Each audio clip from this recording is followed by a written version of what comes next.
So earlier this month, Chris Nelson and I did a live stream where he suggested one of these topics of best one-off mentions in the EU. And I wanted to rephrase that, or maybe I came up with that phrase, but I was like, hey, what about Easter eggs in the EU? Little unknown connections that they kind of wink at you a little bit. And there's a lot of good ones. In fact, he suggested Star Tours, which is a really fun one, but I came up with 5 other ones that I really enjoyed. So here they are. My number 5 was the first mention of Shira Brey. Now, I can't remember if this was, I believe this was in New Jedi Order. We didn't quite yet know at this point that the Marvel comic books were going to be part of the expanded universe, you know, lifted from S canon to C canon. And so when Mara is teasing Luke about his poor choice in women over the years, she brings up her name. And of course, she later goes on to be Lumia, which we find out in the next series. But at that point, we were unsure whether the Marvel comic books were part of the C canon. And I absolutely loved that little joke that Mara threw at Luke. I laughed at it, thought it was really funny. My number 4 also comes from the New Jedi Order. This is one of James Luceno's books, where it's later on in the series. Han is on a planet trying to help refugees, and he sees this droid, and he goes up to him and he's like, "Bollocks?" But before the droid can respond, Han is interrupted. He has to go do something real quick. And so we're all led to believe that he may have come face to face with his old droid from the Brian Daley series, which I absolutely love the Brian Daley series. Now, I thought that was excellent. I thought it was hilarious too, and I really would have loved, I mean, it would have given me another reason to love New Jedi Order if Bollocks would have joined Han Solo and gone off in the Falcon together. Again, with Blue Max inside him, of course. Now, later on, I would find out that James Luceno and Brian Daley were friends. I didn't know that at the time I read that originally, but later on I found out that's why he did that, kind of a tip his hat to Brian Daley, which I thought was really cool. Number 3 happens in the John Whitman's Galaxy of Fear series.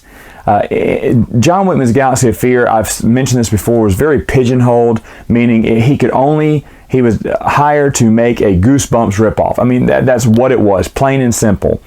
But he wanted to be more than that, so he started making connections from the EU. And to be honest, it's an excellent series because of all those connections. One of those connections happens to be the only official connection to the Jedi Prince series that is not in a source book. There's a lot of source book references, but there's only one EU reference as far as I can think, and that was when the kids went to go see Hologram Fun World, and they run into Lando Calrissian, who's thinking about buying it. Now, the reason this is hilarious is because in the Jedi Prince series, Han and Leia go to visit Lando, who is running Hologram Fun World. I don't know if John Whitman was doing that because no author connected their works to Jedi Prince series. But John Whitman's like, I'll do it. I'll connect it. And I absolutely love that connection. In fact, if the other 2 weren't so good, this could easily be my number 1. But my number 2 is just as good, but a little bit better.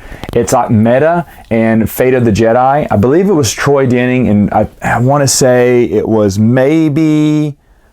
I don't know which one. I don't know which one of his books, but at the very tail end of a chapter, you hear about this old lady. She's over 90 years old, but she still passes information. She's got some information she needs to deliver. And that's basically all we hear of her. It's just at the end of a chapter, and that's it. And the name rung a bell with me because I know, I can't remember everything in the expanded universe, but it seems like the odd and ridiculous I can't forget. So anything from the Star Wars Holiday Special rings a bell in my head, and I was like, wait a minute, Ahmeda, is that B. Arthur's character? Because I think B. Arthur is great in Star Wars Holiday Special. I love her scene. I love her song. I love the fact that B. Arthur is part of Star Wars. I just love that. So I said, I think that was her name, Ahmeda. So I had to look it up online, and sure enough, that was the same character. She was just really old. So even though B. Arthur had already passed away at this time, it's great to know that she lives on in the expanded universe. Again, if they would have made her a side character in the rest of the adventure, I'd have been all for it. I mean, that's another thing we needed, more ahmeda, okay? Bring on the B author character in Star Wars. Now, besides the Wookiee family, I think ahmeda is the only person named out of the Star Wars Holiday Special, and that's not a bad thing. My number one is one that I mentioned on the stream, so everyone knows it, but it's from Black Fleet Crisis. Admiral Drayson calls up someone, and her name is Sindel Tatwani, and that is one of the very few, if just sole, EU references to the Ewok movies. Now, again, not counting source books, but he reached out to Sindel Tatwani, who is she runs a news organization, I think, called the Life Monitor. Haha, the little bracelet they used to wear in the movie. It was meant as a little joke, I guess. I went nuts when I heard them talk about Sindel Tatwani, because those movies to me, those two Ewok movies to me as a kid, I must have watched them just as much, if not more, than the original trilogy back in the day. My dad had them all on Betamax, and so we'd watch those two movies over and over again. We loved the original trilogy, but the Ewok movies were just great because we loved Ewoks too. So to see that mentioned in there, that was a cool little Easter egg. All right, folks, there's my top 5. What are yours? Are there other little Easter eggs that made you smile when you were reading the EU? Let me know in the comments below, and I will talk to you next time.